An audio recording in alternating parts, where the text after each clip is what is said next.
Hey guys, and welcome to another episode of the Barenaked Health Podcast. I'm your host, Nick Horowski, and back on the show today for the third time, I believe it is. Good friend, we were just talking, it's been 10 years, Jator Pierre. Jator, welcome back to the show, man. Yeah, thanks for having me a third time in 10 years. I feel celebrated and also lackluster at the same time. Well, with any caveat there, I guess it took a bit of a break. When all the kids were little, it just got a little bit much to Yeah. get away to get some recordings in. So I've been starting to ramp it up and really excited. So, I Yeah. mean, really, let's start off like I know it's been I think maybe 8 years since our last talk, but Mm, what's new for you? Like, what things have you been really exploring? Again, as the explore with your tour goes, mm. just anything that really has touched your heart lately. Good question. Well, in 8 years, um, yeah, I think what touched my heart probably the most, at least in this moment that I can tap into. Um, I moved to Denmark for 5 of those years and had well, let's call it a life-changing experience. It was moving to a country, um, different language, money, um, transportation, culture, living, temperature. It was eye-opening to literally feel as if I was 2 or 3 all over again, kind of relearning everything. Um, and it, it changed a lot of me. And through being there, teaching and playing hockey and making friends, etc. I was also blessed to be a bonus dad for a few of those years, and I think that whole experience was probably the most kind of heart touching, transformative, and transforming my my way of coaching also was through that process. And now 8 years later, coming out the other side, from Denmark back to Cali for a year, then to Texas, and now being in Texas for 2 years. Um, yeah, I'd say the last 8 years has been the most, at least I've been the most aware of my transformation during that 8 years to kind of really juicefully capture it as I went through it and be on the other end. And um, yeah, proud of myself, I think, to come out the other end as the version of who I experience myself to be today, and learned a lot of interesting and tough lessons along the way. And yeah, so I think that's in a nutshell. No, that's a great starting point for lots of different things, I think. Um, okay, what let's go with the coaching because I know there are a lot of other like practitioners that listen to this. So you said like it very much like transformed your coaching, even like what what was so I guess what were the things that really changed you along that way? Like was it just the relearning of like you said everything that's how you started to look at it, or was like what were some of the nuances that helped transform you as that coach then? Hmm. Yeah, that's a great question.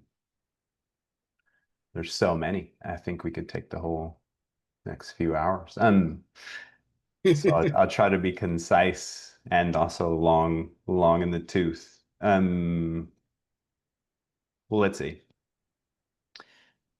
One of the things that was really kind of innerly transformative is moving to a new country. There's an old saying which is no matter where you go, there you are. That saying. And And in some ways, I buy into that. But moving to a new environment and having the conscious intention, like the intention to utilize the new environment to springboard you and springboard your change is really powerful. And I think that, yes, anywhere you go, there you are.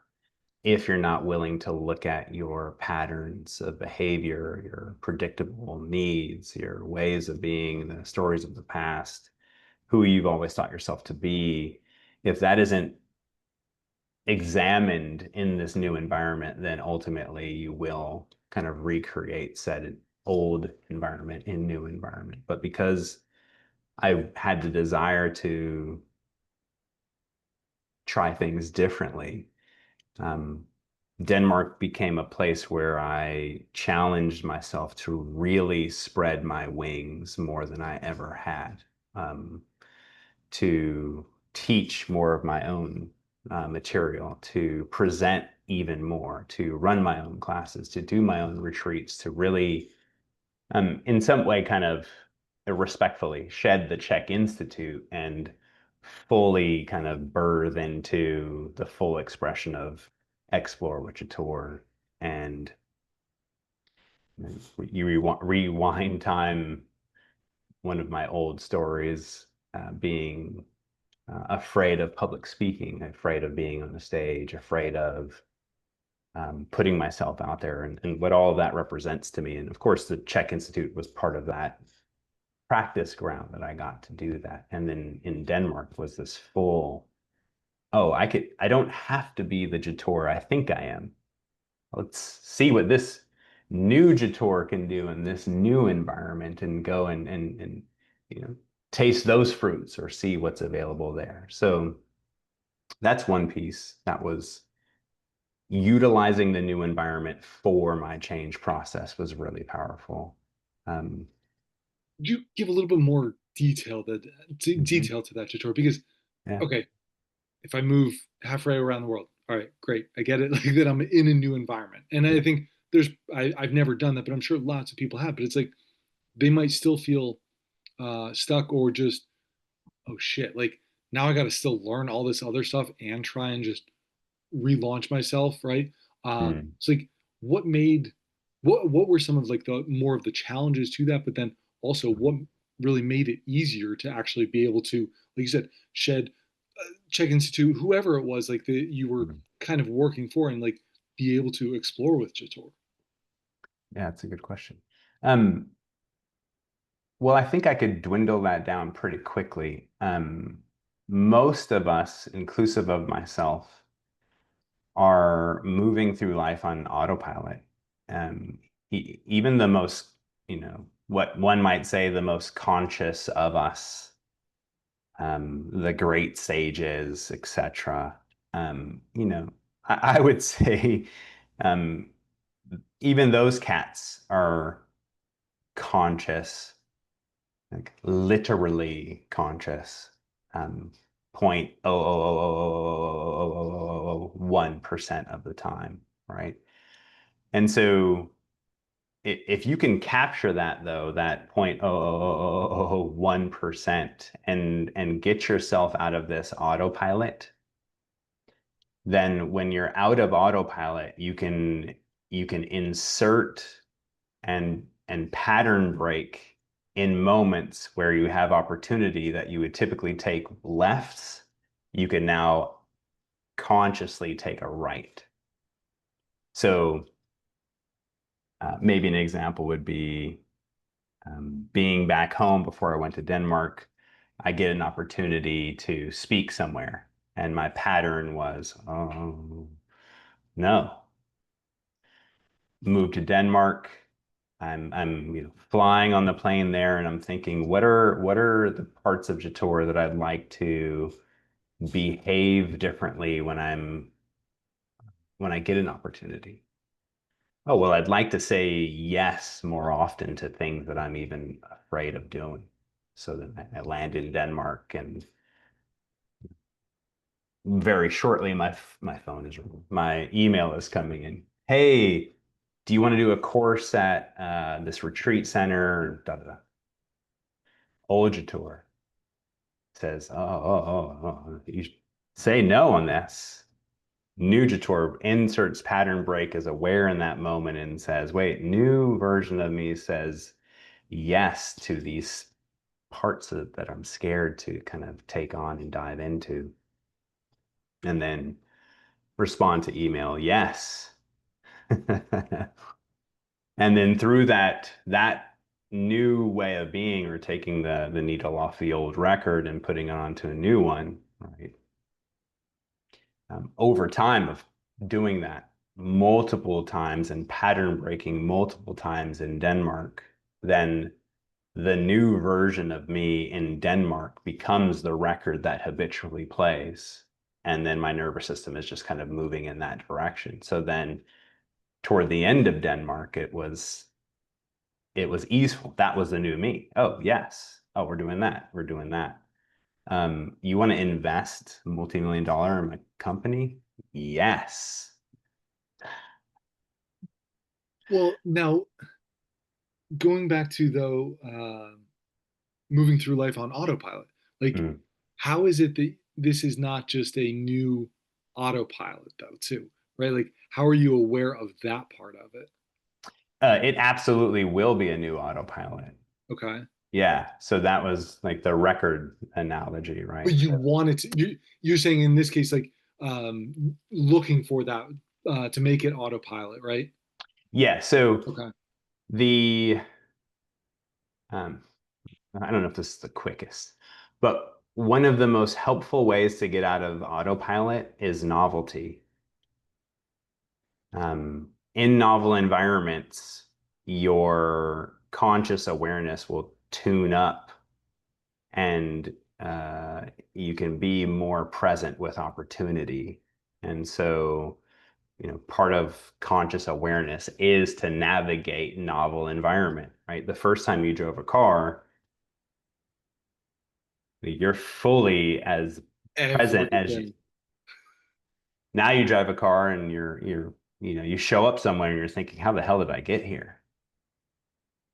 But that happens with every single behavior that we have, to an extent that I can't even express with word. That is so deep, and we're so blind to all of the underlying mechanisms that are kind of playing that out. That's why I said if we can catch that 0.00001% moment where the opportunity comes, and I can say, Jator, this is a novel environment. Do something different. Oh, yes. I'll say yes when I usually would say no. That's the pattern break. And that will start to build the opportunity for that to become the habitual pattern, right? So now my habitual pattern, I think you mentioned this in the email when we first jumped back on, you said something about in one of our podcasts, I was utilizing language, right? Reduce my likes, my actuallys, and there's another one. Can't remember in this moment, but they're very reduced. Um, that podcast and that work that I've done has now become my autopilot speech rate. So now I'm typically unaware as to my speech rate is slow and methodical and paced and thoughtful. The old me, though, was, like actually faster. And so there's no way to get away from the autopilot. And I wouldn't say the autopilot is a negative. It's just if we can learn to use autopilot to our benefit, we can autopilot ourselves into new directions. Right. Like putting more and more things on autopilot isn't necessarily a bad thing, provided you're still providing that novelty to further develop yourself, like however you want to, I guess, right? Yeah. Okay. Yeah. Mhm. Well, Jator, one of the actually just going back to that Yeah. 0.00001%. Yeah. Uh, I didn't expect you to say that for, like you said, the saints, the sages, the gurus, the whoever it is, right? Yeah. Shed a little bit more light on that, please, because I'm just intrigued by that thought. Yeah. Okay, so maybe for the last 8 years or more, um, I'm I'm a relentless explorer. I love studying and learning and um, diving into all kinds of topics. And the more and more that I've learned about uh, the brain and our physiology and um, I would say psychology is actually, from my perspective, a layer on top of those things. Like psychology is post the deeper levels of brain interpretation. Um, we could call our experience of life a controlled hallucination. That is all based on brain interpretation and predictability. And so there's so much mystery that's running the show that we are unaware of. Um, that when you look at a statement, you know, something James Hollis has said, which might, sum it up a little better. Our unconscious mind is the size of the all of the oceans on the planet, and our conscious awareness is the size of an Italian cookie wafer on that ocean. And so there's my perspective, there's been a flip in that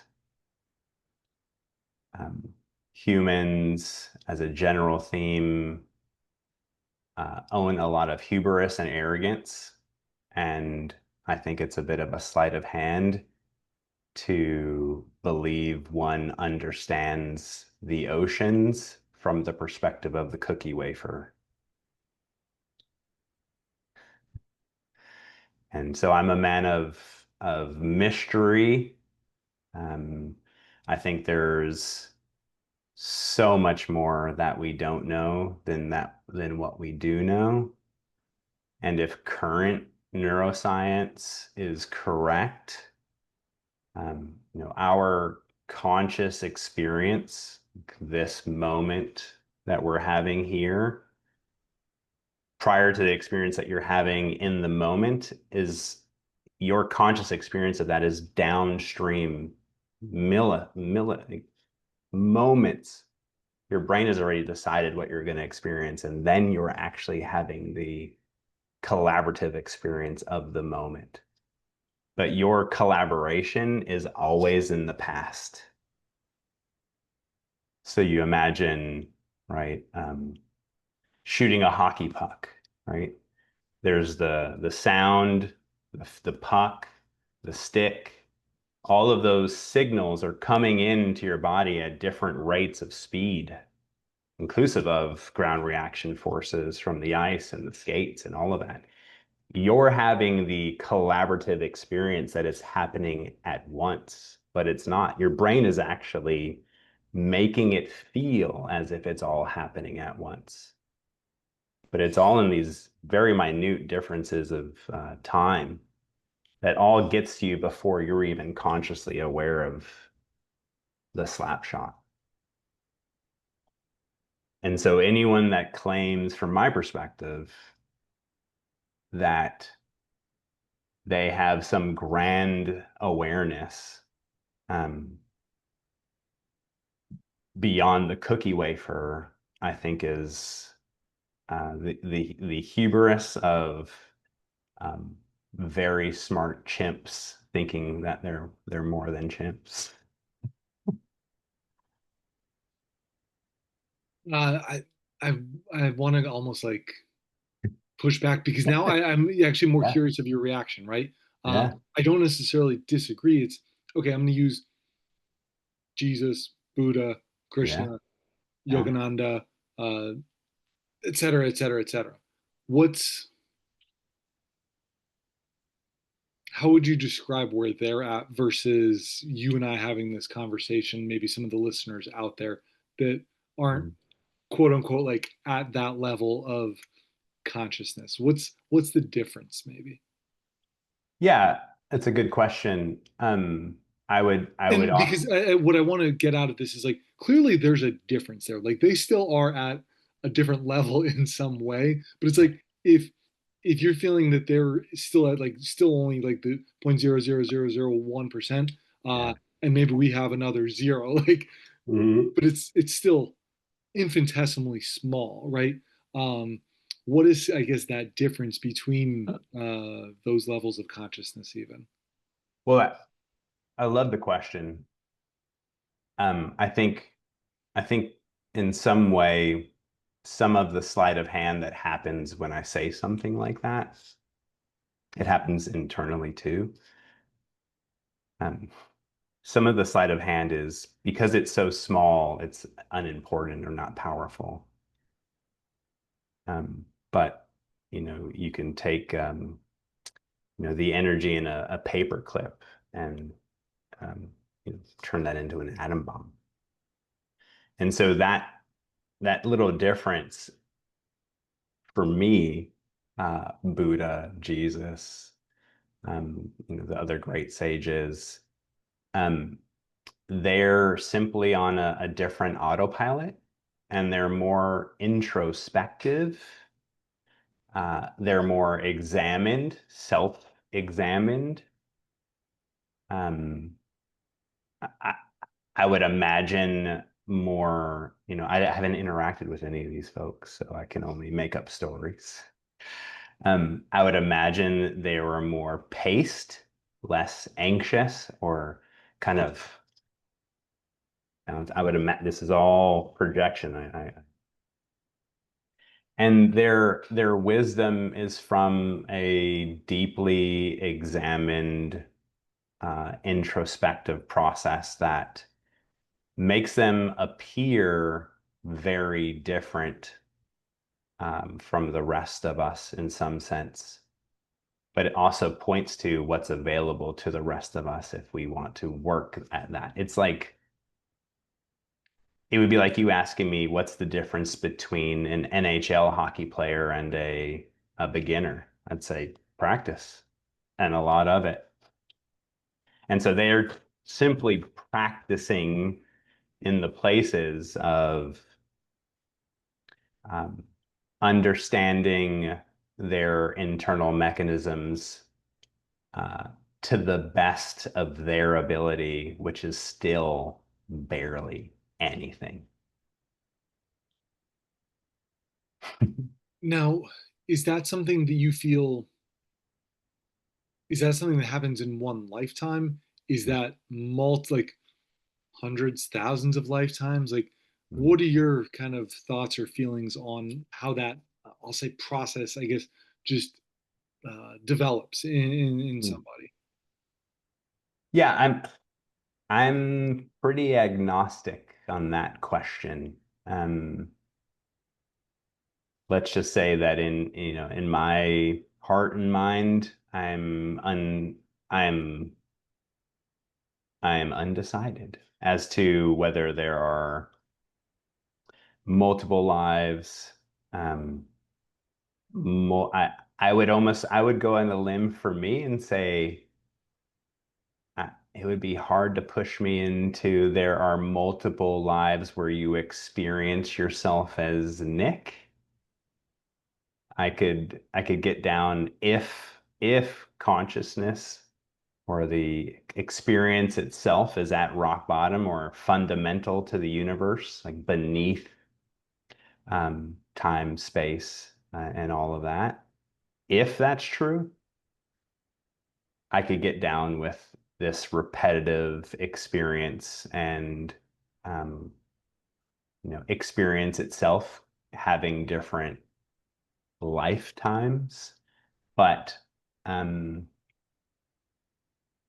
if that's true, for me, that would be a pool of experience rather than an individual repeating to grow to some level.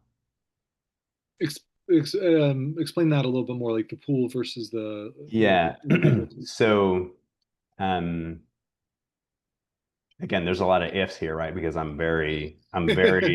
don't have a hat in this game. I'm more constantly curious about it. So, okay, so if we were standing on a street somewhere, an empty street, and on this street was 5 light poles, street lights. And we just said each of those street lights, there's Nick, there's Jator, there's Johnny, there's William, and Jane. And each of those street lights are having their life experience, right? That life experience that that person is having is being funneled into what's turning all the lights on. So there's a source of energy that's funneling to all 5 of those individuals. When Nick dies, right, that light goes off, but all of your experience being Nick is housed now in this. And there's many names for this, right? God, universe, spirit, great spirit, all the names, consciousness.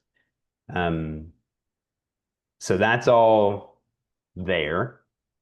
And then a new light comes on. Same post, but no longer Nick experience. Now it's Trevor.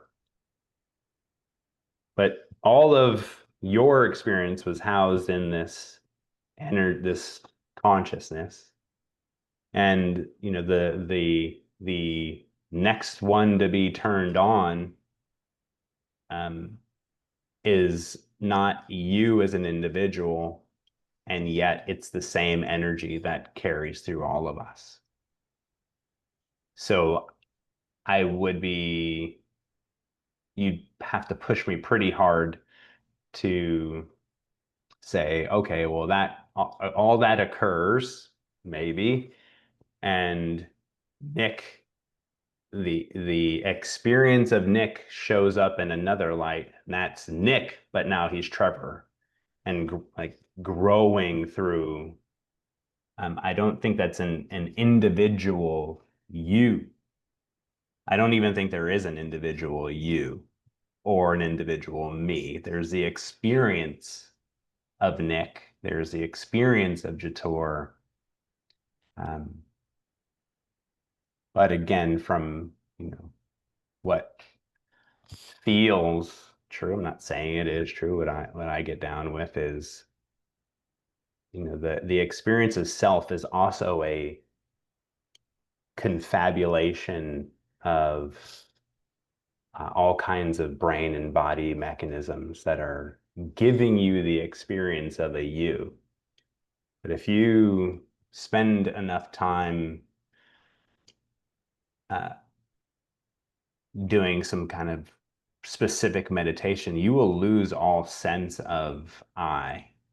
And you could even not even get that deep and notice that you have no control of your thoughts, you have no control of your emotions, you have no control of what pops in your mind. Zero, zilch, none. So where does that come from? And so, yeah, I guess that would be my, again, agnostic, because I don't, let's just say in my coaching practice, none of that really matters. This is in my own kind of walking around life philosophy and how I navigate myself and other people in my life. No, see, this is great because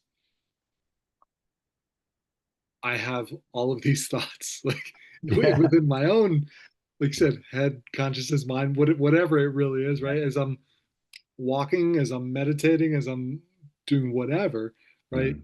And that's why it's always interesting to just hear what others have to say, the similarities, the differences.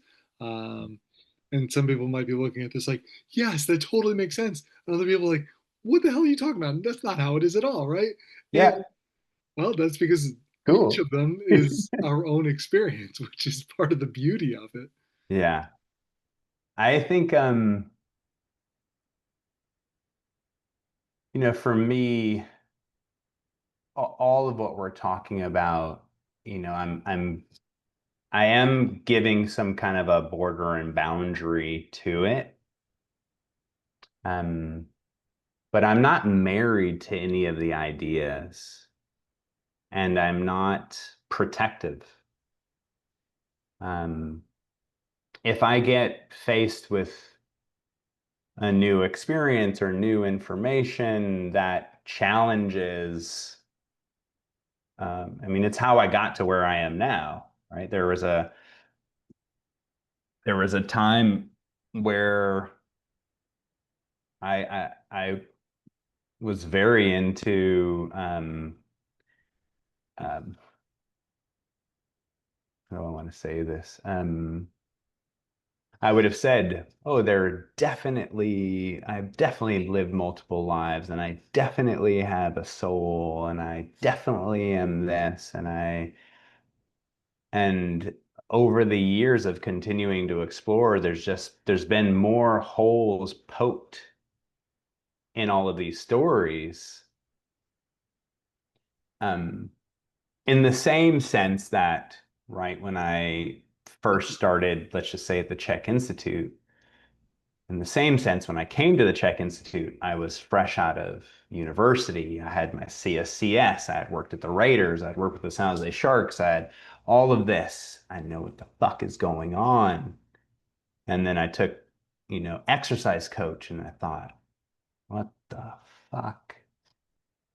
There's a whole other world here that And that's not even the tip of the iceberg, exercise coach, right? Like that's even like the ice cube, right? right. And so, in the same sense, right, then going through the Czech Institute and becoming a faculty, and this is nothing toward the Czech Institute. It's like the beauty of being, for me, the beauty of being a human is I don't have to be wed to these ideas.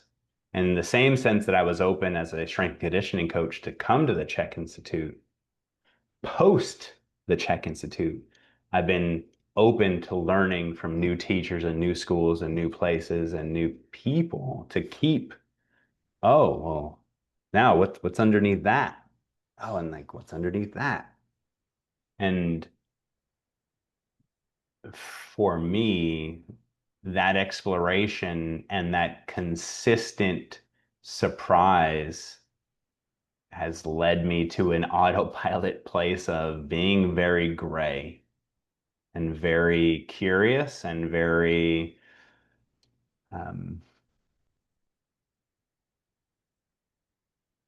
I want to say this word, typically it's taken as, not good, but unsure.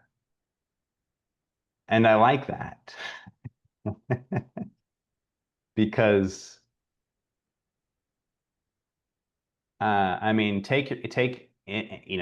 any of your listeners, take yourself on a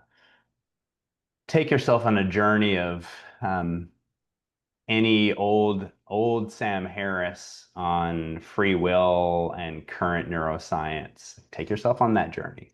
Take yourself on a old, and when I mean old, I mean original podcast. Like go to the first podcast. Take yourself on an old Jordan Peterson journey of religion and Jung and Rogers and Piaget and Nietzsche, and take yourself on that journey and then come back and see what you got. But there's so much there are so many deep thinkers and deep experiencers and deep places to continue to explore But I just, if we do this podcast in 10 years from now, I might say something completely different. And I want Well, to you have that might not freedom. might. I expect you to say something completely different. There are a few certainties. Like I, I would go out on a limb and say that's pretty certain that it's gonna be different. It's gonna be different.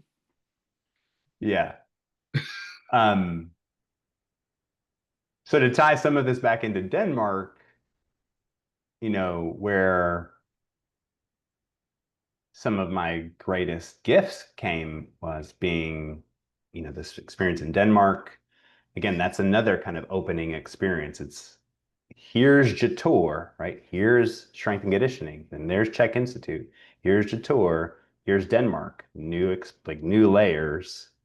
Um, and then I had the privilege of being a bonus dad to this beautiful little girl, and that the lessons in there really in kind of first interacting with her and knowing that I was a child of divorce. I was a child of step parents. Um, I had been in all those situations, and I had it really novelty. I had it really clear on the inside working of Jator, let's say the screen Jator, like, okay, like, I know what this is like, man. Step parents and how do I want to do this differently? That sparked me into getting into this woman, Janet Lansbury, who does um, tons of what I would say is really good work with parents on how to navigate themselves and their children in this respectful way. It's called respectful parenting. And Janet's a student of a woman named, I think, Magda. I think her last name is Gerber. I think. Don't quote me on that. But through studying Janet's work to help me become the best bonus dad I could be, as I was going through that work, I started to notice in Janet's work, wait a second, this is all directly tied into my work, which is I do mental and emotional work, not really physical work. Uh, all of my work with inner child and our past experiences and how I can navigate those places in new ways based on what I'm learning about Janet and navigating external children. I could just take her work and all of the principles and start to utilize that in my coaching with my clients, and also utilize that framework not only with my external bonus daughter, but also with myself and my internal parts of Jator that still needed me to show up in a new and different way. And that was also um, a framework change and enlightening, and really accentuated my understanding of myself as, we're all little kids dressed up in adult suit perspective. And then my deep also understanding of others. So when there's conflict or challenge or disagreement, this framework that was being built inside of me, navigating my bonus daughter and coaching clients to navigate their inner children in new ways, started to grow into this: how do I navigate my friends and family and people that are important to me in new ways too? And so it was just this um, huge, huge, huge change over time. So I know we kind of went left field from where we were, but I wanted to make sure that we captured that part. That's important to me. That part's more important than the philosophy around what's going on in life or death and after and all that. Why is that more important? Because I don't that it doesn't matter either way to me. And what I mean is, like, okay, so if that's all true, that doesn't change my everyday life, right? Um, um, here's another example. I'm pretty bought and sold on the idea that free will is a complete false perspective. And so, and a lot of people hate that perspective and push back really hard, and that's cool. But, for me, at the end of the day, the argument actually doesn't matter, right? Whether free will is true or not, I live as if it is. So my autopilot lives as if it is. So it doesn't, underneath, it doesn't really matter. I think for me, maybe the benefit I get out of not believing in free will is I have an increased amount of compassion for other people's behaviors because I don't think that they're responsible for their behavior.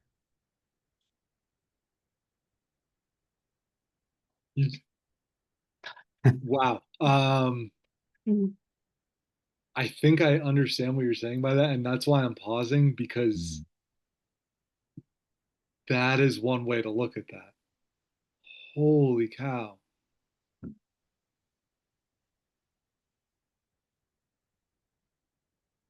In the same sense, right? I don't judge a tornado for destroying a city.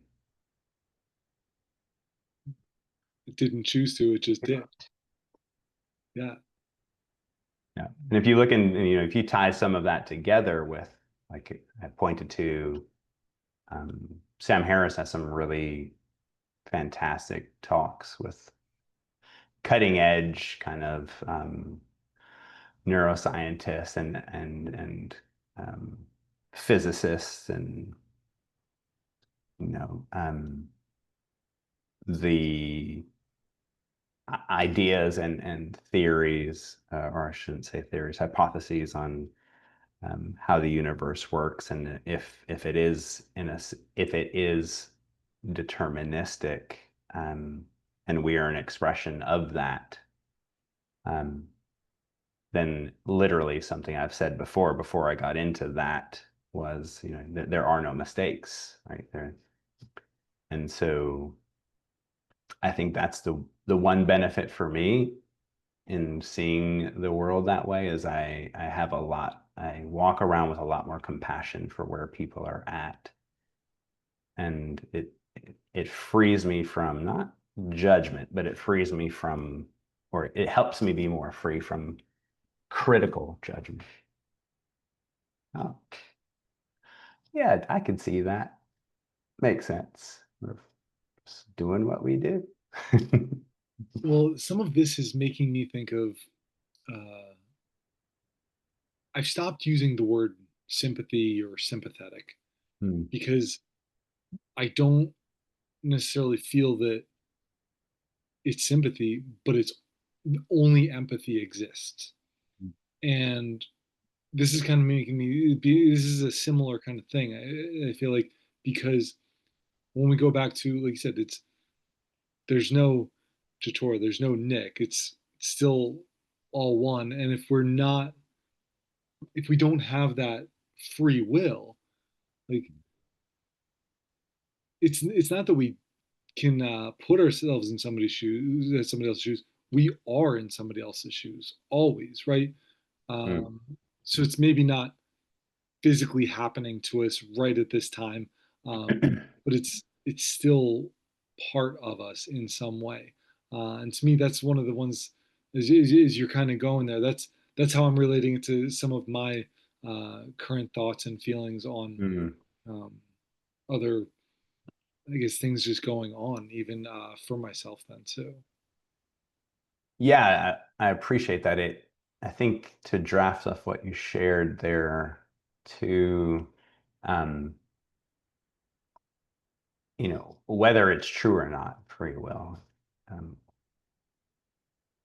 if I have that framework of compassion and looking to understand,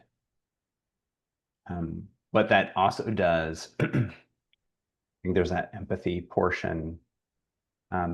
It also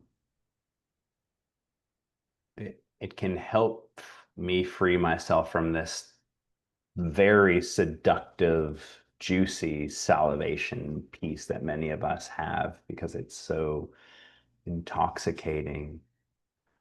And that's vindictiveness. We can feel this righteousness and they're wrong and I'm right. And um, I can move through life.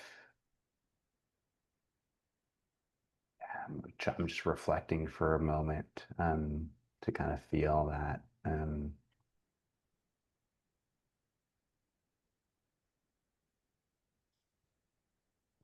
I'd say as far as I'm aware, pretty close to not having it. There's a and maybe that's one of the kind of deep sensations of compassion is I don't feel vindictive and um, critical. Of course, at times I do, and then I can bring this in and remind myself of um, one, how I want to speak and treat myself, and two, then that outgrowth is also how I want to speak and treat others. Jator, how is that not, uh, or why is that not maybe free will then, right? That Mhm. it, to me, it sounds like you're saying, right? Uh, Being aware of that vindictiveness and compassion in like when you want to cultivate more of one, or okay, reflect upon the vindictiveness and Mhm. really see where you're at with it. How is that not, or why is that not the free will? Yeah, I love that. So uh, again, in my current space and understanding, the the thoughts and the decision is post me having the thought and decision to going to be compassionate. I'm going to pattern break here. I'm going to show up differently in Denmark and challenge myself to be someone else. That experience is post it already being made. I'm just experiencing the moment of the decision, but that's a falsity. The decision was already made before I made it because the decision doesn't come to your awareness till it comes to your awareness. And so um, there's a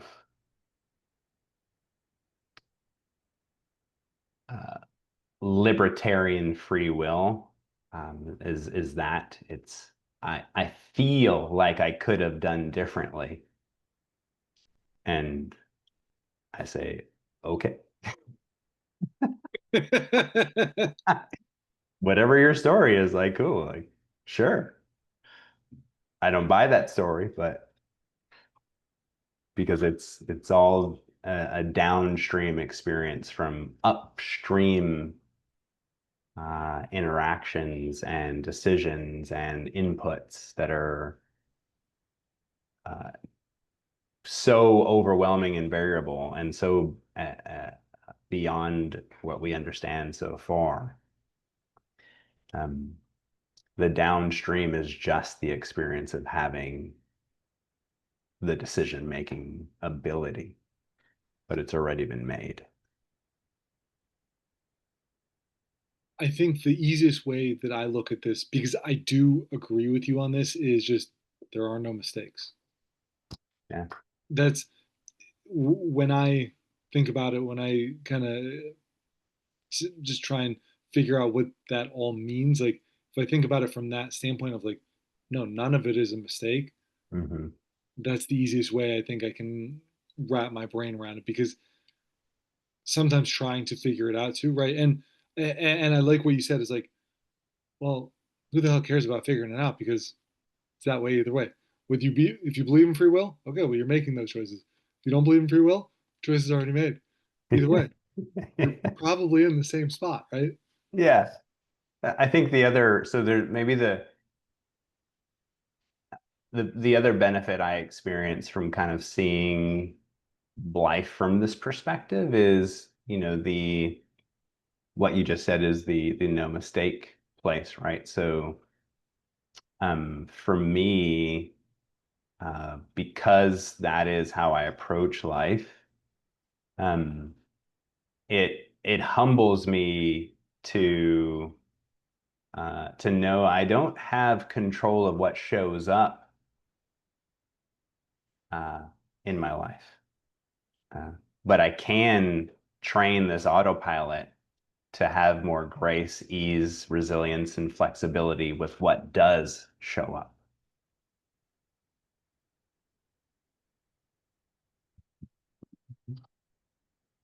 How do you respond um, when somebody says, "Oh, do you wish you would have?" Okay, actually, let's kind of go this way. Uh, move. Would you have? How about what if you would have moved to Sweden instead of Denmark? Right? And Yeah. do you wish you could have done that? Right? Mm, The reason I'm posing it this way is like I think most people reflexively say, "No, I wouldn't make any different choices in my life. Like this is exactly how I would do it." Right? mm, And I kind of think about that. No, I think there are at times where I'd like, yeah, I wish I had made a different choice, right? yeah. Um, so yeah, it kind of run with that maybe for a moment, please. Yeah. Yeah. Well, this all kind of ties in really cool. Okay, so when I first went to Denmark, I was invited there to teach, to run a 3-day retreat.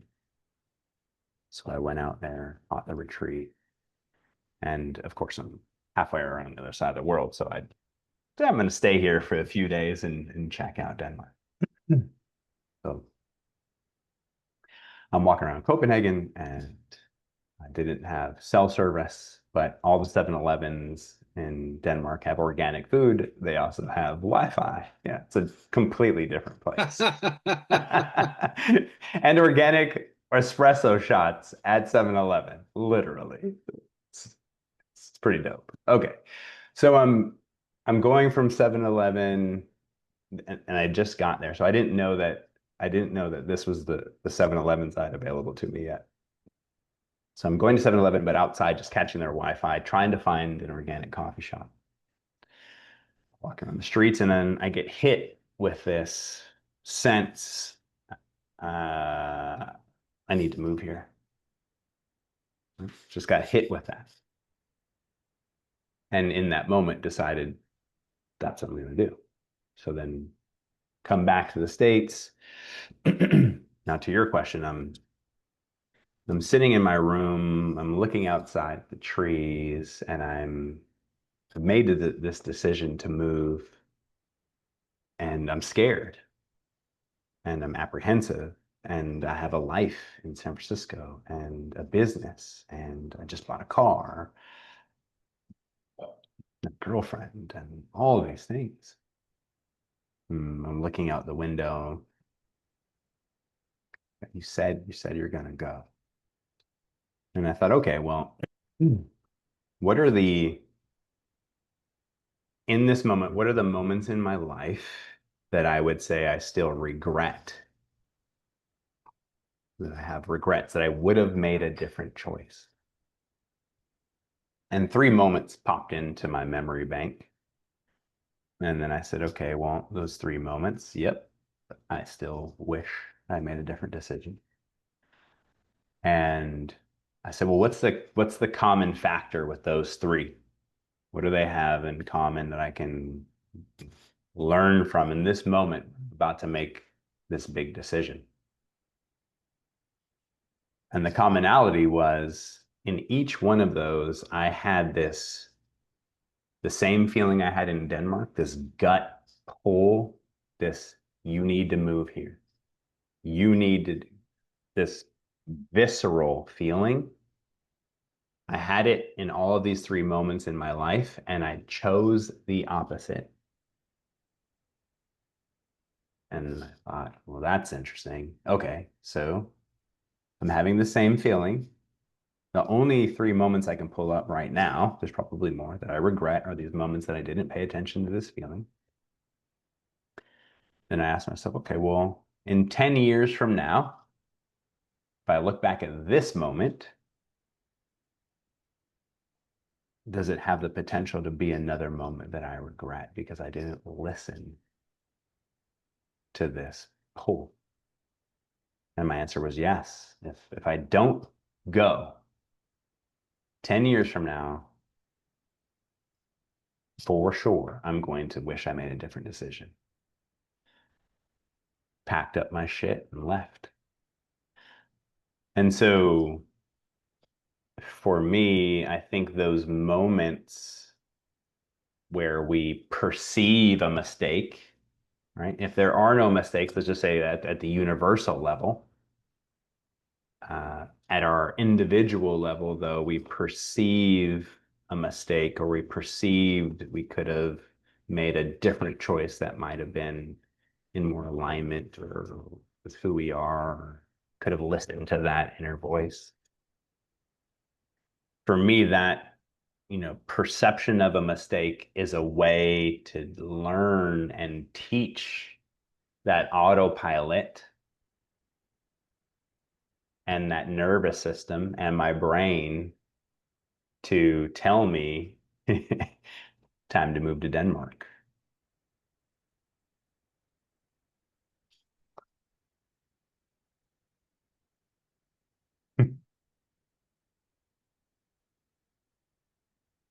So in short, perceiving mistakes are opportunities for us to learn and make different decisions in the future.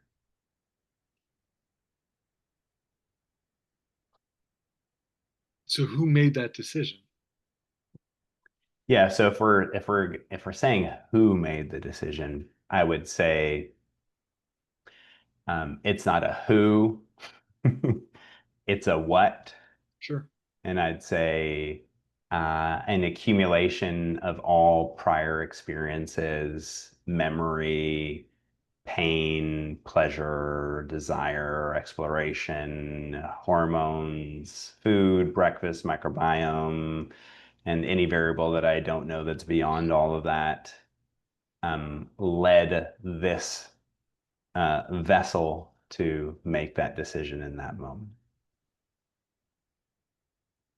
But again, speaking to, it wasn't necessarily yourself making that, it was the accumulation of all of all of it, right? Yeah. Yeah, we could, from my perspective, I mean, it's hard because we're confined by language, right? So we don't really have this, when I'm talking about I, like it's obviously implying, Yeah. but there,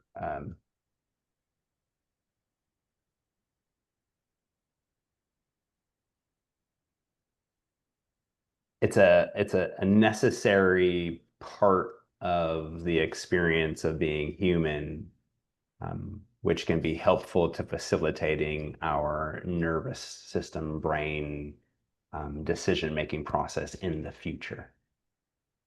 And the conscious awareness that we have is really helpful to novel environments to go through that process and have the experience of the decision being made so that we have this sense of agency and um, control.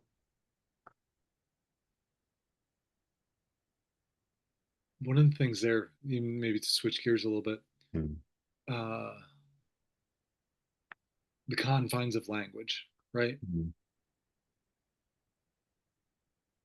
Do you think language is, and I don't even like this word, but evolution or de-evolution of the human, or like, how do you look at language from that standpoint? Mm. Yeah, I'm diving into a little bit of that over the last few months, and that I'm really curious because as far as I've read and dove in so far, um, and I'm not going to do this any service to those who really know about this subject.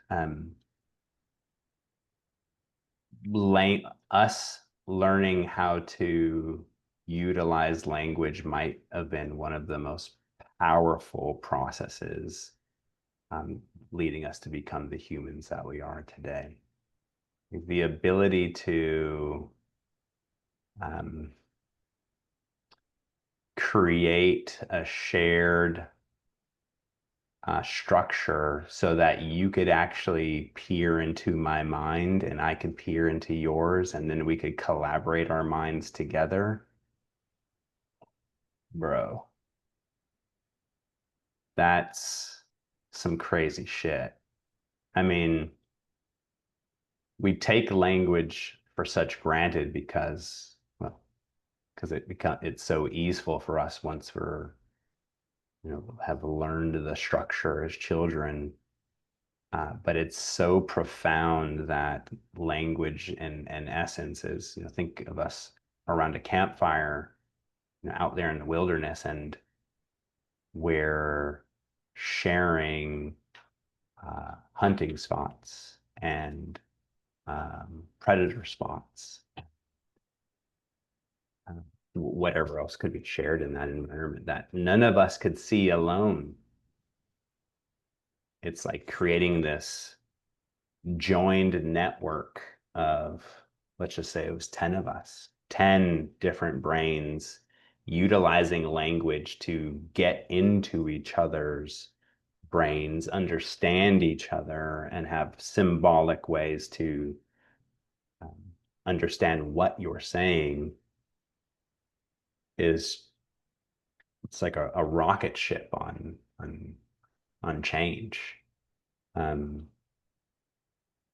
so yeah, I would say that spun us, um, and spun our need for um, conscious awareness, and that experience. It spun that up pretty quickly. I believe the exact opposite. Cool. So I'm going to at least pose my theory for you here. Yeah, yeah. It's actually caused this to regress, or maybe we didn't have the, maybe the language, and this is why I don't have like a fully formed kind of And I don't either. basis on this, right? Yeah. It's verbal language might be the interim to basically what's next. And what is next, at least the only thing that I can at least conceive of is basically you and I just sharing that information telepathically without the need for language, right? Mm, And so you said like sitting around the campfire, right?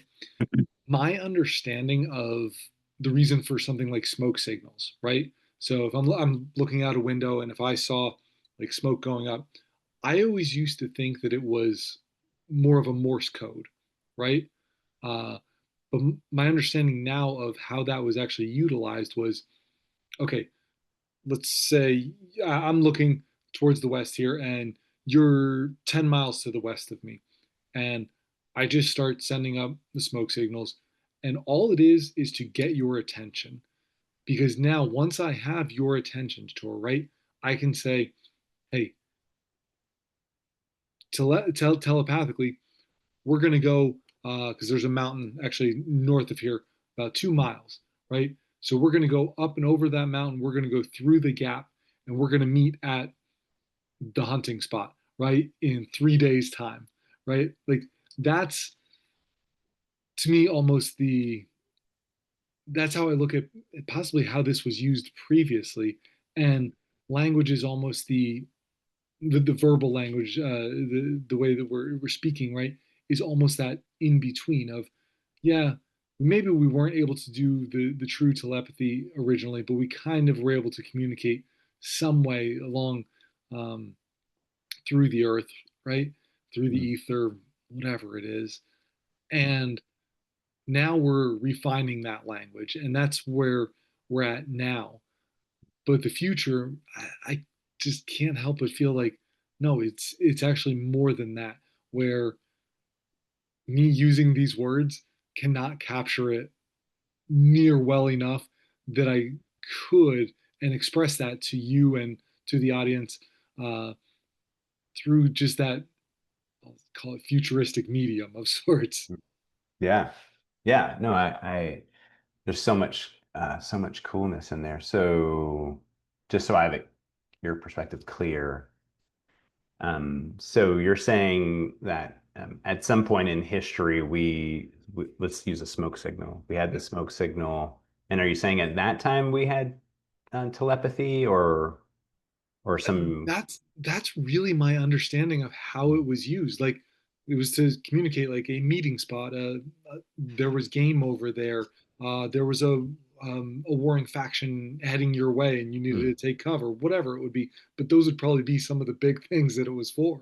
yeah, yeah. So I would again, my so the way that I see that um, is humans have used symbols to create expression, to create understanding, right? So the symbol of a smokestack would symbolize something to all of us. Mhm.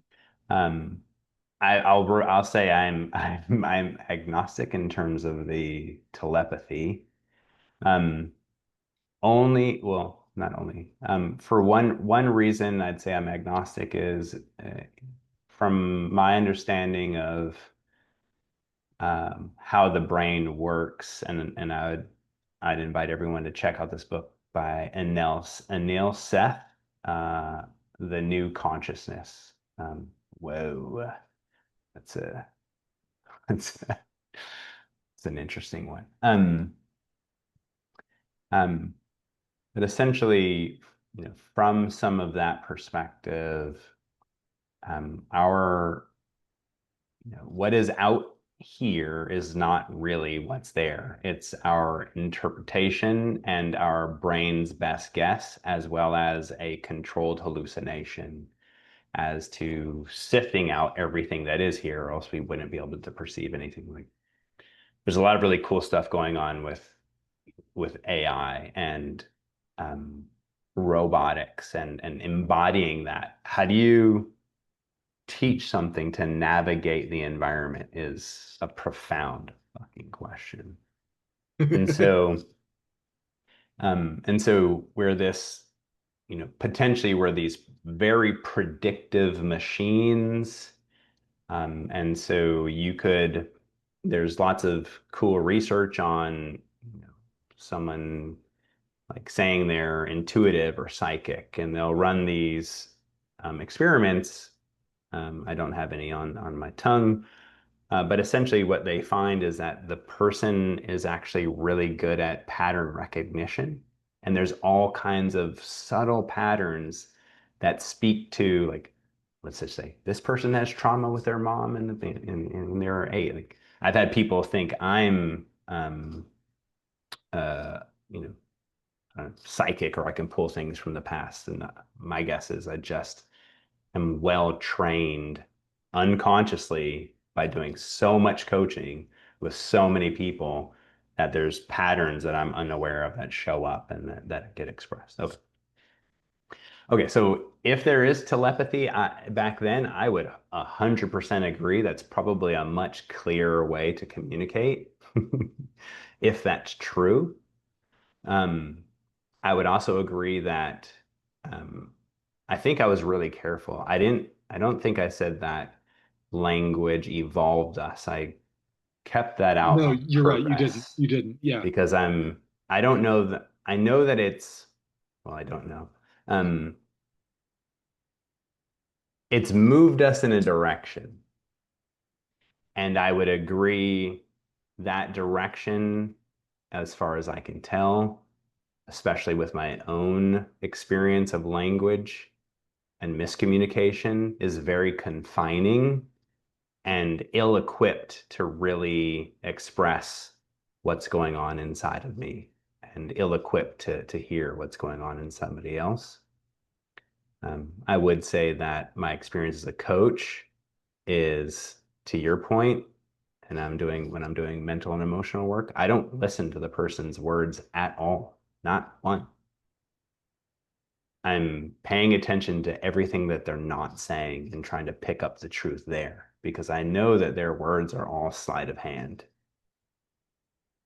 I know that their story has nothing to do with what's really going on. So I don't even pay attention to their story.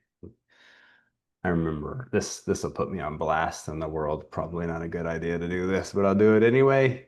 You know, usually when I'm coaching, within about 30 seconds of someone starting, I already have the question that I want to ask.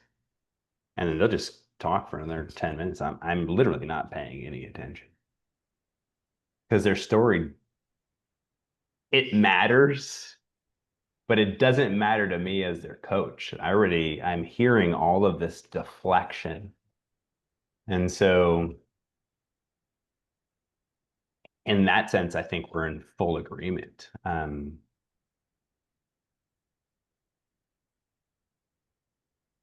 think where, we can paint this grass is greener with telepathy.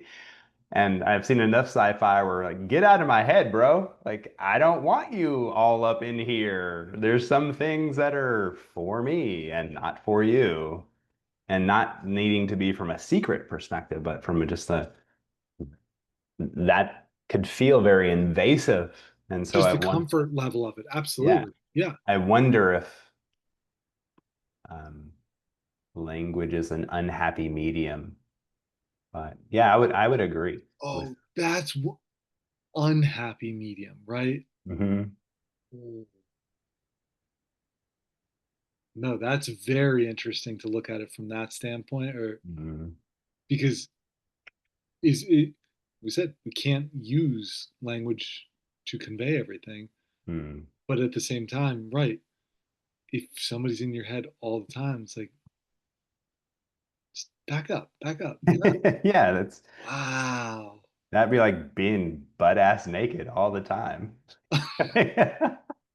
Like while you're doing dishes and shit. Like, it's cool, babe, but I think you're hot, but I don't really want to see you doing dishes butt naked. But I'm with you. It's really curious. And Uh, that was more why I posed it, right? Because yeah, of that. It's I don't know, right?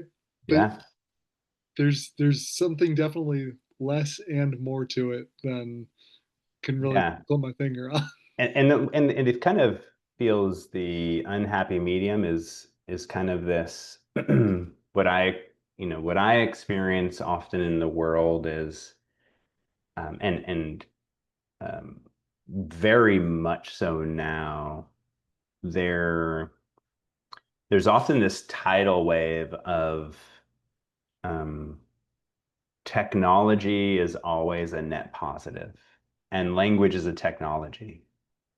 And so I don't think that's true, that it's always a net positive. And Sorry, can you clarify? No, wait, you're saying in the world we kind of look at technology as always a positive as a as whole. a general theme, there's a Okay, okay, right, like as far as I'm aware, we're on rocket fuel to, AI world. And yes, there are segments beating the drum of, whoa, we need to really slow this down. We're kind of yes. playing with some things that are out of our realm of even understanding. But because we're so we can be so salivatory of what's next and the bright new thing and the shiny new thing, and it's always this positive outcome, and we don't see the detriment. So of course not all, but and so right, the technology of language created, you know, lots of interesting things, and I wonder what it cost us.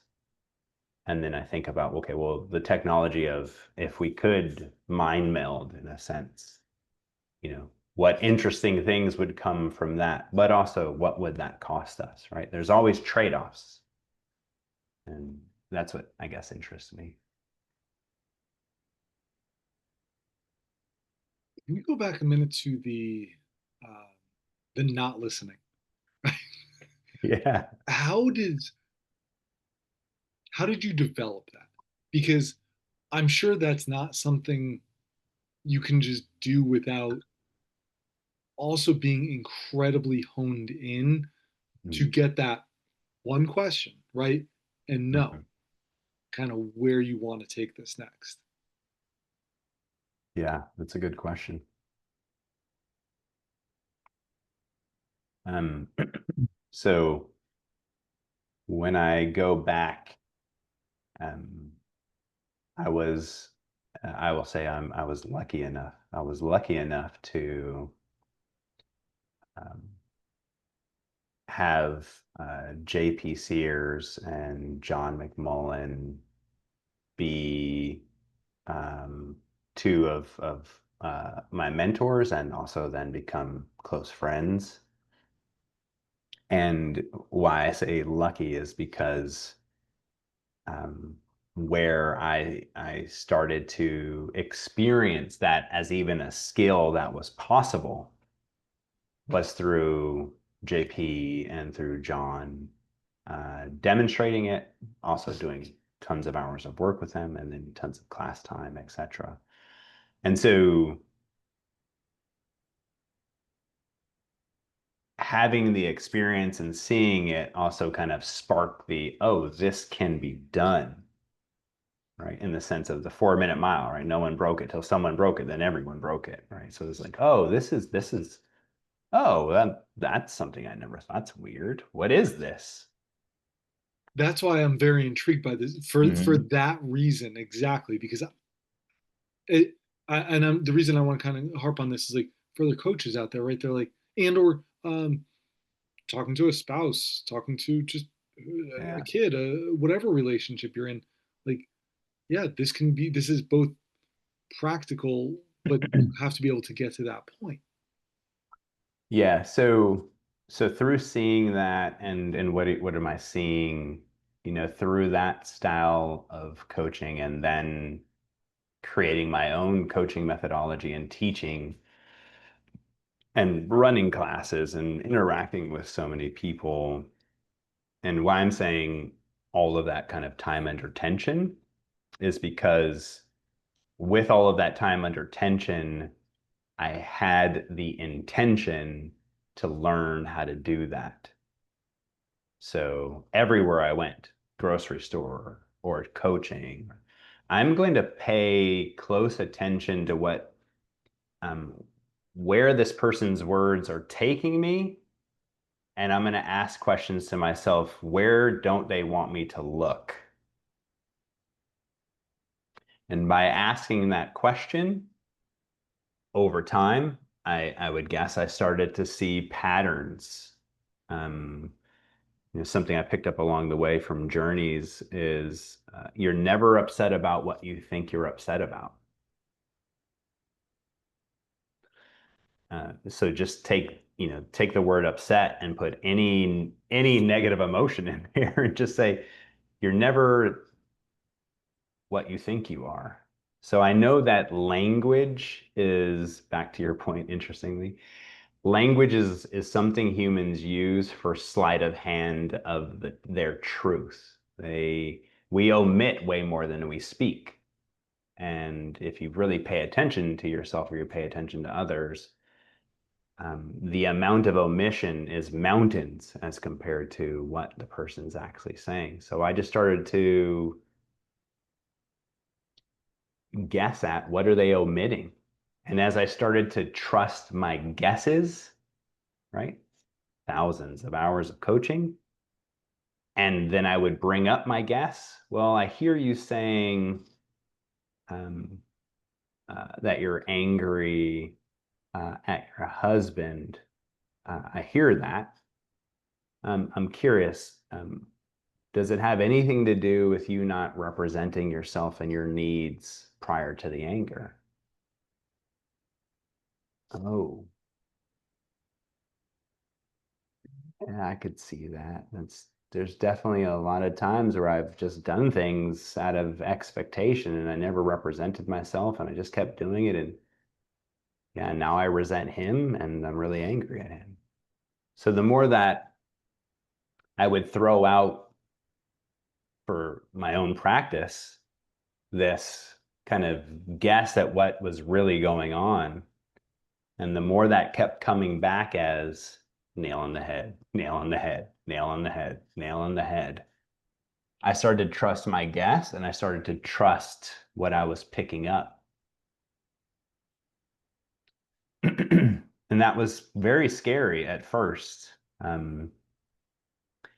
because a lot of us lose trust with our inner world as soon as we start to wear masks for our outer world, right? When we start to discount ourselves for others, that's a loss of trust of self. John Bradshaw calls that soul death. Um, and when you lose that inner trust, well, life becomes a little bit of a shit show. And so by building the willingness and the courage to, I have no idea if what I'm about to say is true. I'm going to throw this out and see if it lands. And literally 10 out of 10, 100 out of 100, 1,000 out of 1,000, 5,000 out of 5,000. So then I just built this sense of trust with my ability to kind of hear the story underneath the story and just bringing that up for people to consider. And that then helps them contextualize more of what's going on. Here's a facet of what's going on, me and hubby. Here's another facet of it, which is how did I teach hubby to treat me? And here's another facet. Where did I learn that I need to act that way in relationship? And that goes back to parents and, God, I literally, before we jumped on, maybe this will take it home. I had a client and having some interesting challenges in her life today. And I know those challenges, because they're very accentuate, have something to do with what's going on today, but they're so bright. It's got to be, from my perspective, something brighter in the past. It's kind of coloring the moment bigger. And so I asked her a very simple question. She had this story taking me down, the 101 for miles and miles. And I just had this one question I was just waiting to ask. And I said, why would you guess you experience that environment that way? She sat, oh, well, I remember when I was a kid, I won't share what happened, but when I was a kid, this thing happened. And she went on into that story. And that story from when she was a kid is directly related to the story that just happened, let's say this week. Association, right? Same environment, same men.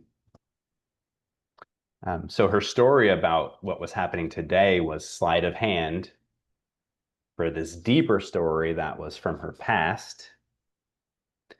And the deeper story underneath that from her past was, I don't trust my dad.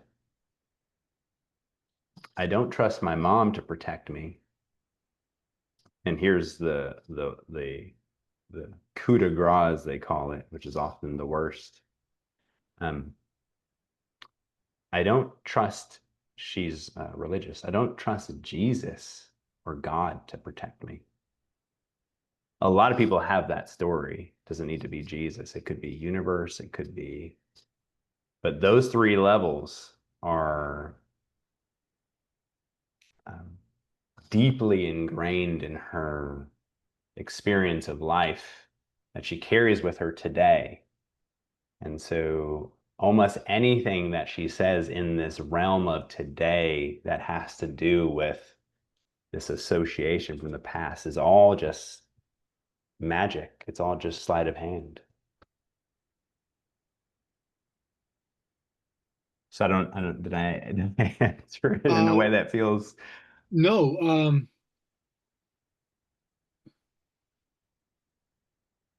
How do you use it now for yourself? I'll kind of like use the joke, Jator. How the hell do I know you're not bullshitting everything you're saying to me right now? Right? yeah, Like, how do you use it now self-reflectively then too to get to that? Okay, you you just told a 10-minute story about kind of the not listening to get to that one question, right? So how now do you take that and get through your own uh, all the fluff talk, right, and get really to yeah. it? Uh, Fantastic question. Well, uh, I can't. And so I surround myself with people that I trust to call me on my bullshit.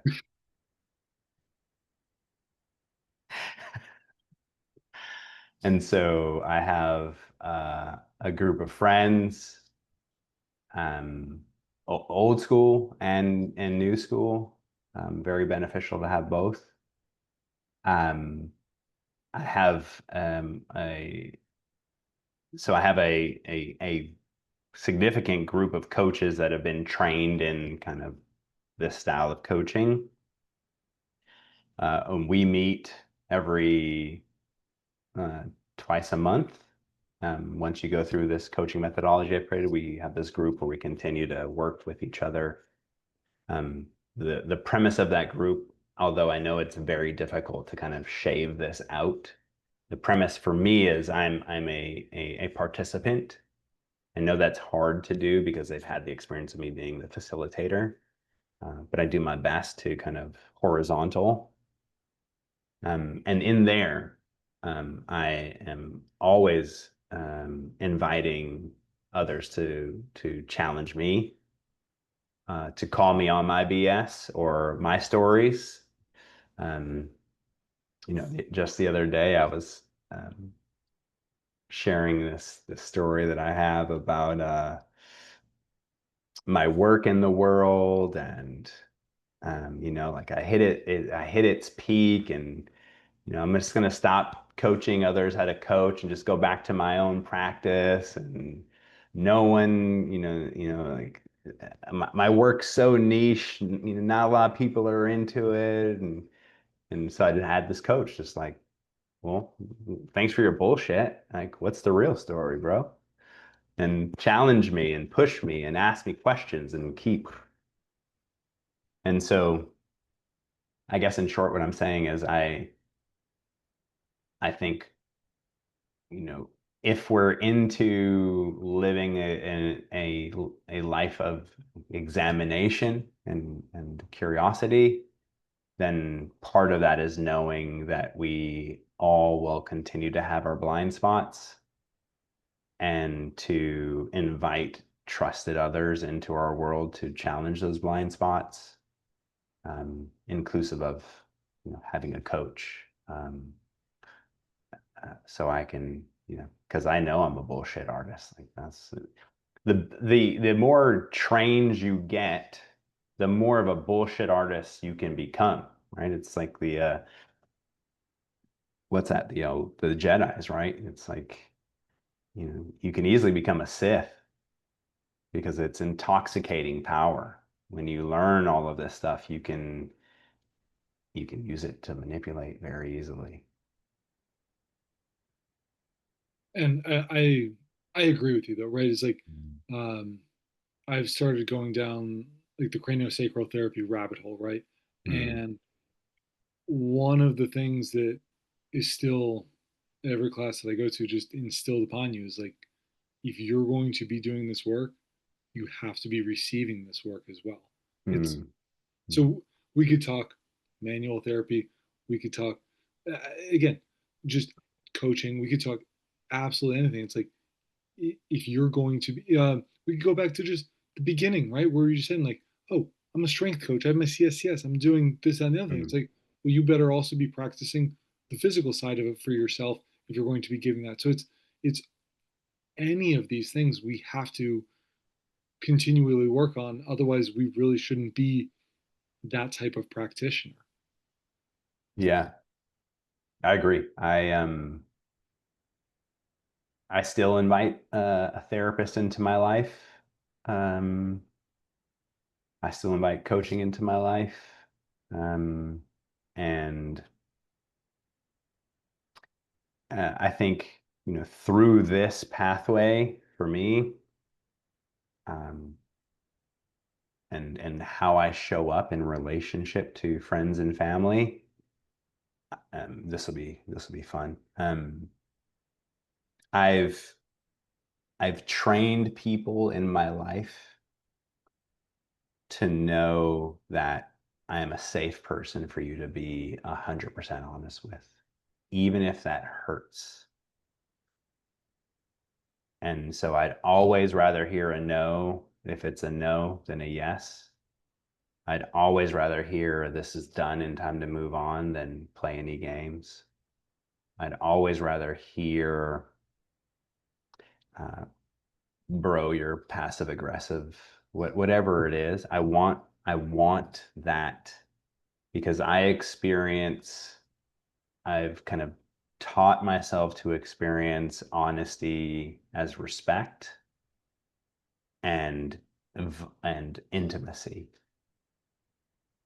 And so the further you are away from being honest and the further away you are from telling me like your absolute as close as you can get truth about whatever is going on in regards to me or us, um the the purposeful omission or kindness or all that I experience as you're trying to be my parent, and I experience it as very disrespectful. Like you're literally not respecting my ability to manage my reality and show up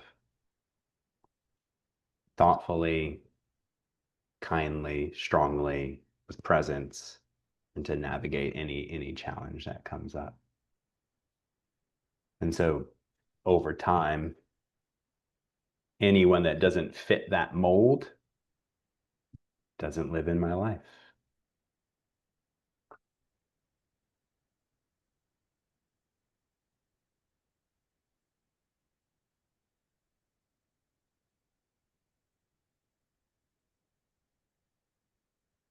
With, I mean, because we've gone down so many things so far, right?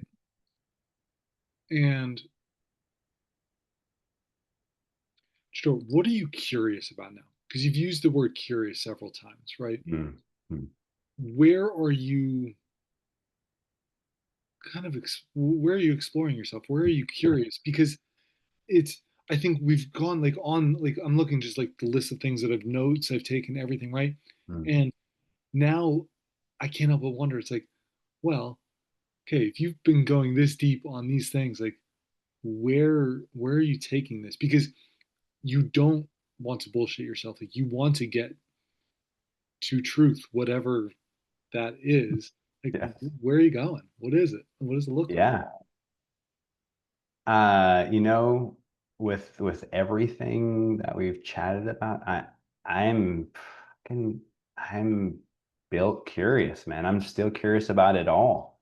So I'm curious about uh, myself, my daily experiences, um, the thoughts that come in, my emotions, how I interact with others.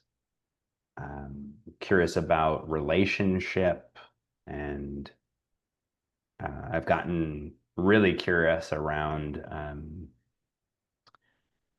truth is such a deep, weird hole. but really curious about full integrity and always speaking the truth as far as I know it, full blatant truth.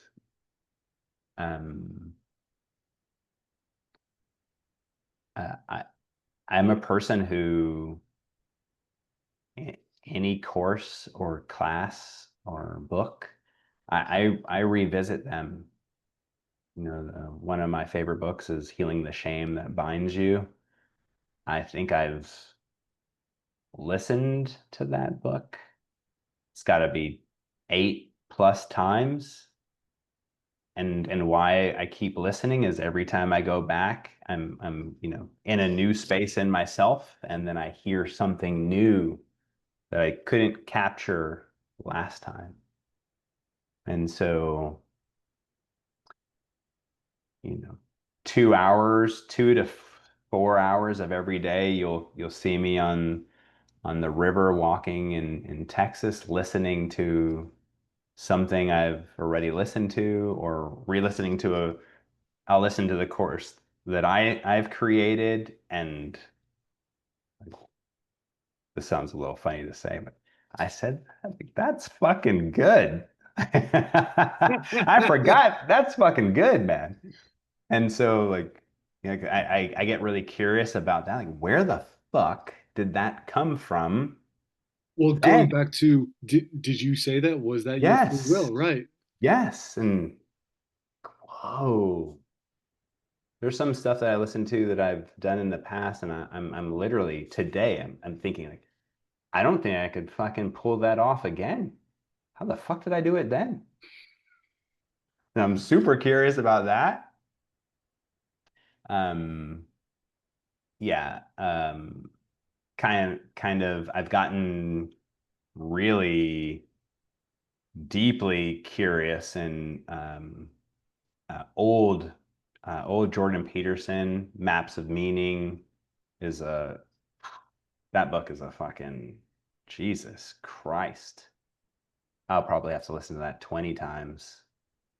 Um, and I really enjoy his, and again, this is old Jordan Peterson, first podcast. His dance, symbolic dance through religion. Oh man, it's fucking so good. And I don't know if it's so good because I'm seeing it from this lens that I have all this other stuff where I'm hearing all of these nuance and intricacies. I'm like, this fucking dude is fucking insane. Um, so I think in um, Jordan and actually Brett Weinstein and Heather, Dark Horse podcast, I really enjoy them as well. And just had these huge shifts. Of course, I went through the Chek Institute, and in some way, at some time going through there, I had this like I ate this idea that religion is all bad, and like it's just that's I've had this big shift. Not that it's all good, but there's these deeper, much deeper, nuanced places from Jordan or Nietzsche. Sam Harris is an atheist. Like I'm just constantly swimming in this weird world of neuroscience, philosophy, gut health, movement, sleep, HPA access, microbiome. I mean, when I first started learning about the microbiome with Chris Kresser, fucking 15 years ago, and I was teaching at the Chek Institute, I literally had this question. I was like, back to this free will thing. What if it's our microbiome that's in charge? What if it's the bacteria that's, you're attracted to this lady and it's really because she's carrying bacteria that you're not, and you need some of her, she needs some of yours, and there's this, no one fucking knows. And so like I'm like a kid in a candy store every day. I'm just endlessly kaleidoscoping in here. This is so cool. Off of that, right? Um, with the let's say approximately a month ago, right? I get up, I do my Tai Chi every morning, I do my meditation, right? And then having breakfast. In the middle of breakfast, I don't know if I chose my food or my food chose me, right? And it's just this one that like, and ever since then, everything that I eat, like this is like I've I always thought I always felt like I was showed gratitude for my food, Mm. and then it's all of a sudden that was the tip of the iceberg, right? And now I'm like, well, who chose who, right? And I still have no idea, but it's just something that has now hit me so much, right? So I think that's where like the microbiome thing, that's right, is who's making that choice for you, us, whatever it is. Yeah, I'm I'm I'm fascinated, and I've always been very fascinated, um, not as a singular topic. I've been fascinated at how do all these topics interact and interplay and work with and influence and connect. And so I I, I don't, if you're not curious in life, I would say you're fucking dead. I don't understand it. Yeah. It's just we're, you know, I don't know how many years ago when that movie Avatar came out. I remember being at the theater and I was like, "Oh my God, Avatar is so amazing!" And I was like, "Bro, you live on Avatar already. It's crazy here. Literally, it's fucking amazing." And so yeah, I um, another place like Jordan Peterson Academy. I mean, he's got such good stuff in there, and there's a guy named John Vervaeke who I'm blown away by intelligence and beauty and wisdom and cosmology and philosophy and politics. I'm just like, Fire hose drinking from it, yeah, right? I just enjoy it, and it's not really for.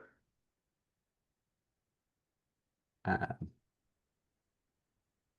Yeah, it's not for anything other than my own curiosity. I think something that how I got into Jordan Peterson and Sam Harris, how I got into them was I got introduced through Dark Horse to I heard them both on Dark Horse, and um, what I was actually most interested in both of them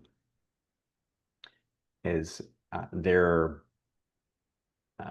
really well spoken. Sam's really well spoken, and he is so good with word, and he can be so precise. And I just want to say, like, you know, I think this should be apparent, but I'll say it anyway. Because enjoy both of these cats doesn't mean I'm in agreement with everything they say. So I just want to say that out loud. Because for some reason people associate like you're into somebody, like you must be that person.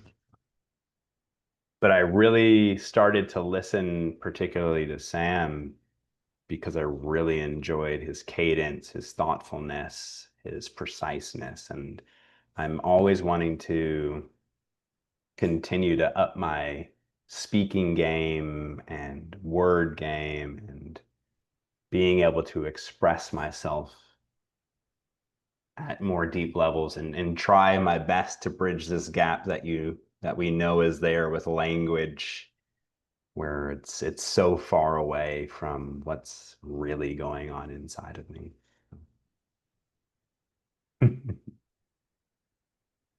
Sure. One of the things you still started off there was healing the shame. Wait, the bind to, right? Mm-hmm. Shame. Why do you? why is it that you kind of come back to shame, right? Mm, Where you said if it's the eighth time, if it's the ninth time, if it's the yeah, 100th time that you're listening to it, why does that keep coming back?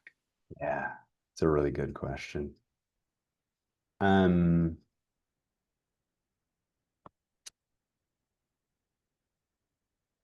I guess I'd say that like other emotions, we can become self-identified, right? I am an angry person. Shame, in the same sense, can happen to us. We can become self-identified. If John Bradshaw is correct, the average person as a child experiences somewhere in the neighborhood of 20,000 hours of shame. Um, and that level of experience and that level of self-identification, shame is a really interesting emotion in that we feel shame about shame, so we hide shame. And therefore, I experience it to be very elusive and inundated in everyone's language. We could listen to a Jordan and Sam, and I can show you the places where I believe they're feeling a sense of shame. Um, and once we become deeply self-identified with that, it's not that I feel flawed, it is that I am flawed. At that moment, you need to either play the role or start playing the role of um, I'm the victim or I am the guru. I become shameless to hide my shame. I become more than human or I become a less than human. And I have not met a human who isn't bound by one of those yet. Um, so that's why I'm consistently and constantly interested. Um, if this book is correct as well, shame, the emotion, might be the what separates us as humans. It's to first start as a flush. You become flushed. Um, and so it can lead to morality, it can lead to ethics, it can lead to spirituality. Um, yeah, that's why I keep visiting it. The book is for me, it's astronomically deep, and I cannot comprehend it through one listen. It takes a very focused and clear deep dive over and over and over and over and over and over again. And so I haven't met a person in my coaching practice or in the world that in some way isn't driven by hidden shame.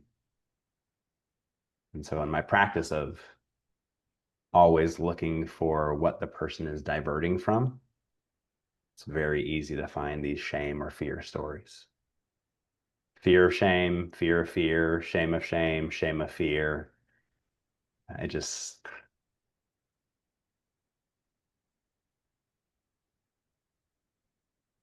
Is fear along the same lines then, where it's are those two that interrelated?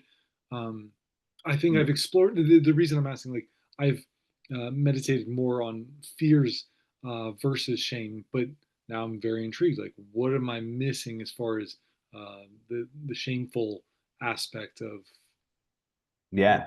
my lifetime, right? Yeah, in my experience, fear often hides shame. Shame is a level deeper than fear, and it takes a whole book to explain why. But I really enjoy paradoxes, right? So the self-identified shame person, right? There's typically two paths. The I'm more than human, right? The perfectionist, work all the time, moneymaker, the guru, nothing's wrong, um, etc. Then or the I'm a less than human. Nothing ever goes right. The victim, I'm always in pain. It's never enough. I can never make it.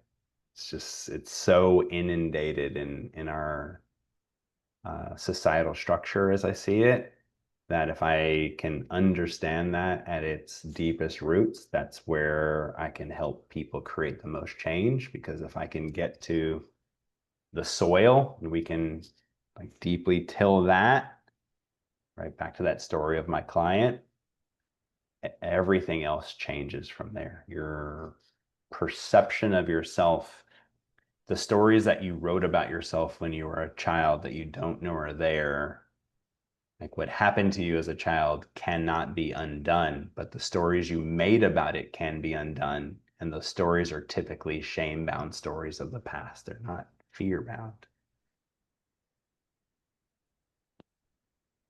I wasn't enough to keep my parents from being divorced. That's a shame story.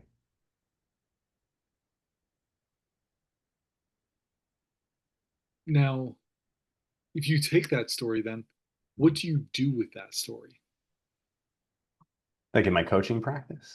Yeah, like how, or maybe not in your coaching practice, like on yourself, like that inner work. Now, how are Mhm. you looking at that?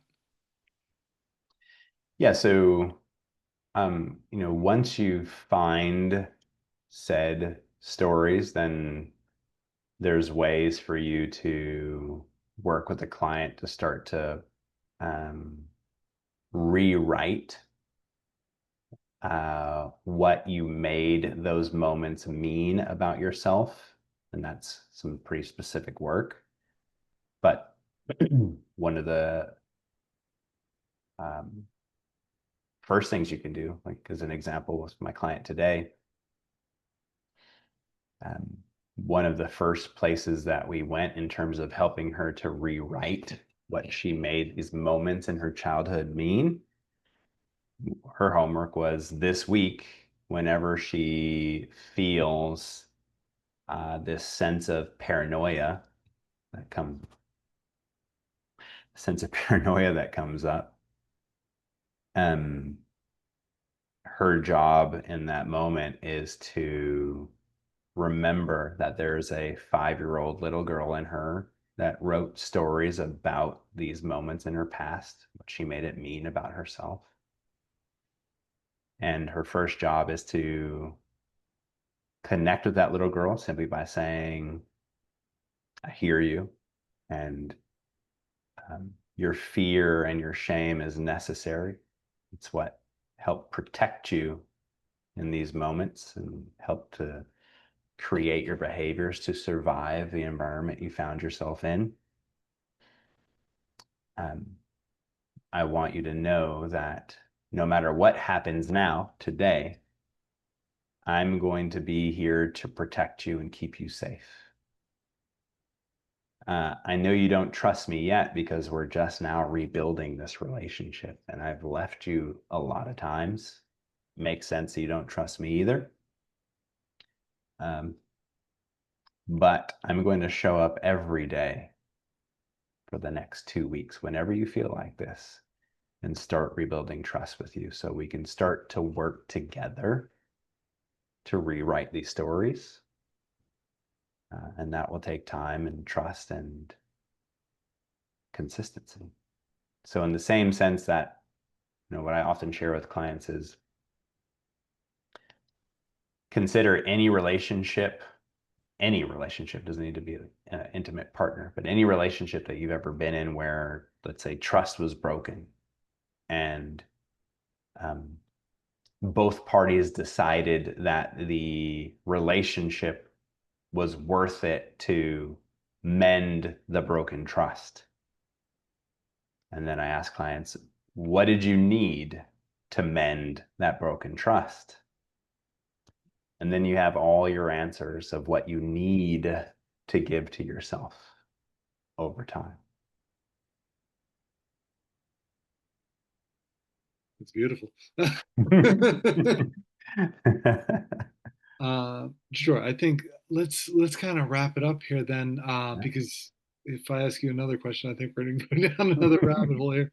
Uh, Share anything that you want to kind of in closing, whether it's anything about today, just where people can find your work, anything like that, please. Yeah. Thank you, brother. Absolutely. Um, let's see. Well, I'm not much on social media because fuck, it's a distraction and I don't have it on my phone because it just pulls. So I let social media go. I literally download Facebook and Instagram once a week so I can put my newsletter there and then I delete it. Can't just get off my phone.